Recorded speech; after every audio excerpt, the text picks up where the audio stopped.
2082 भाद्र 24 गते जलेर नष्ट भएको किशुनजीको बाँडे गाउँको आश्रम अब बेवारिसे भएन, लावारिस पनि रहेन। आज बिहान हामी वडा अध्यक्ष निरोज बज्राचार्यज्यू अनि त्यहाँका नगर समिति सचिव नेपाली काङ्ग्रेसका राजेन्द्र महर्जनज्यू बिहान 8 बजे पुगेका थियौँ। आजबाट हामीले संरक्षणमा लिएका छौँ र त्यहाँ गेट बनाएर ताल्चा लगाउने काम पनि गरेका छौँ। मैले पहिला भने जस्तै त्यहाँ बेवारिसे रूपमा चाहिँ सुतेका मानिसहरू पनि भेटियो। हुन पनि हो, जहाँ ढोका छैन, गेट छैन, केही पनि छैन, जो पनि जान सक्छ भने त्यहाँ जे पनि हुनसक्छ भन्ने कुरा अनुमान सजिलै गर्न सकिन्छ। आज तिनीहरू त्यही थिए, पछि हामी गएपछि उठेर हिँडे। वडा अध्यक्षजीले सबै हेर्नुभयो र सोध्नु पनि भयो अनि हामी गेट बनाउनेतिर लाग्यौँ। यो कामको लागि आज हामीले वेल्डिङ गर्ने मानिसदेखि लिएर सबै खोज्यौँ। यस्तो अवस्था छ, यस्तो गनाउने अवस्थाका ती कोठाहरू छन्, हेर्दाखेरि पनि मन अहिले पनि भाव बिहोर भएर आउँछ, आँखाबाट आँसु झर्दछ। हामीले 9 महिनादेखि नखुलेको गेट खोल्यौँ। आज यो गेट पूर्ण त बन्द थियो, खुलेको थिएन र यसमा भित्र परिवार ताल्चा मारिएको थियो, त्यो पनि भाँचिएको अवस्थामा थियो र तारले बाँधेर राखेको थियो।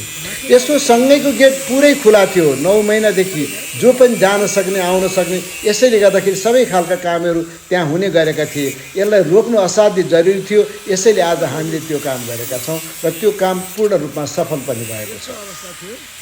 म तपाईँहरूलाई त्यो पनि देखाउँछु कस्तो किसिमबाट खुला छ भन्ने कुरा अहिले त्यहाँ देखिन्छ, यहाँहरूले हेर्नु नै हुनेछ। 3वटा गेटहरू छन् यहाँ, त्यो सिक्री हो, काटेर फ्याँकियो। अब यो ताल्चा पनि काटियो, किनभने यसको साँचो कहाँ छ हामीलाई थाहा थिएन। यसै त्यहाँ भएका 3टै गेटहरू असाध्य पूर्ण रूपमा बिग्रेका छन्। त्यस्तो पुरा खुला थियो र त्यो पुरा खुला भएको ठाउँमा हामीले एउटा ढोका लिएर आएर यसकै ढोका ल्याएर यहाँ फिक्स गरेका छौँ। अब अहिले यो खुल्दैन। यो खुल्ने मात्र होइन कि यसलाई पुरै बनाउनु पर्ने पनि छ। अब हामीले यो नयाँ ठुलो गेटलाई प्रयोगमा लिएर आउँछौँ र यसको बाहिरबाट ताल्चा मार्ने काम गर्छौँ र बाहिरबाट ताल्चा खोल्ने काम गर्छौँ।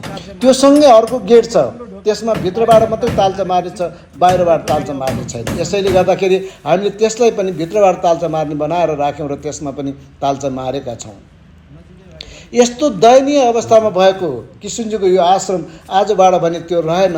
हामीलाई अलिकति खुसी पनि लागेको छ कि हामीले केही गर्न सक्यौँ भनेर। यसैले अब हामीले यसलाई सफा गर्ने र मर्मत गर्ने काम अगाडि थाल्नु छ। आज पहिलोपटक 9 महिना पछाडि यो ढोका खुलेको छ, यो गेट खुलेको छ र हामीले गोदावरी नगरपालिकाका मेयर साहबसँग आग्रह गरेका थियौँ कि यो सरसफाइ गर्नको लागि हामीलाई पनि कुनै स्थान प्राप्त होस् भनेर। अहिले हामीलाई 28 गते एउटा पत्र प्राप्त भएको छ नगरपालिकाबाट कि यसको नेतृत्व लिएर कार्य अगाडि बढाउनको लागि र त्यो कामको लागि नगरपालिकाले सहजीकरण गर्नेछ भनेर उहाँले लेखेरै दिनुभएको छ। यसै अनुरूप आज हामीले गोदावरी नगरपालिका र हाम्रो बिपी सङ्ग्रहालयको अग्रसरतामा यो कार्यको थालनी भएको छ र पहिलोपटक यो संरक्षणमा गएको छ। अब हाम्रो संरक्षणमा रहेको छ यो सामूहिक रूपमा। हामीले यसलाई अब कसरी औपचारिक रूपमा चाहिँ सरसफाइ गर्ने भन्ने कुरा सोचिराखेका छौँ र आज केही वडा अध्यक्षज्यूसँग तथा केही साथीहरूसँग बसेर त्यहाँ सल्लाह पनि गऱ्यौँ र अब हामी केही दिनमा नै यसको औपचारिक सरसफाइको कार्यक्रमको मिति तोक्नेछौँ। यहाँहरू गइसकेपछि देख्नुहुनेछ कि कति फोहोर छ भन्ने कुरा।